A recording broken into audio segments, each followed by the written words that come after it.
గా అసలు మీ ఒపీనియన్ ఏంటి దీనిపైన? ఇంకా రవికి కఠిన శిక్షలు పడే అవకాశం ఉంది అని కూడా అంటున్నారు.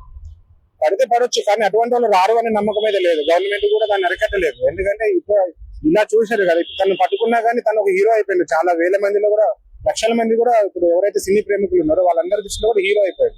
కానీ తనని ఎవరో అన్యాయం చేసినానో లేదంటే ఒక దొంగలాగానో చూడట్లేదు కదా. ఎందుకంటే అతని వైపు నుంచి చూసుకుంటే చట్టపరంగా అన్యాయం అయినప్పటికీ ప్రజలలో తనకి విశ్వాసం ఉంది. ఒక హీరోయిజం గా చలామణి అవుతున్నాడు. కాబట్టి ఇటువంటి అరికట్టాలంటే గవర్నమెంట్ వీటి మీద కూడా కన్నేసి ఉంచాలి. ఏదైతే అక్రమంగా దోచుకుంటున్నారో వినోదాల పేరుగా ఇంట్లో కలిసి రెచ్చగలవాలంటారు కదా, ఆ ఇంట్లో పరిస్థితులు ఎలా ఉన్నాయేమో తెలియదు. అది పూర్తి అవగాహన లేదండి, మనం మాట్లాడలేదు. నేనైతే మాట్లాడలేదు దాని మీద. నేను సోషల్ మీడియాలో న్యూస్ లో విన్నది అది. సో ఫైనల్ గా అయితే ఏం చెప్తారు దీని గురించి? చట్టపరంగా చేసిన అన్యాయం అయినప్పటికీ చాలా మద్దతు కూడగట్టుకోవడానికి కారణం ఏంటి అంటే, అన్యాయంగా అక్రమంగా దోచుకుంటున్న సినీ వాళ్ళు అవ్వచ్చు, థియేటర్ యాజమాన్యం అవ్వచ్చు, లేకపోతే సినీ ఇండస్ట్రీకి సంబంధించిన వాళ్ళు.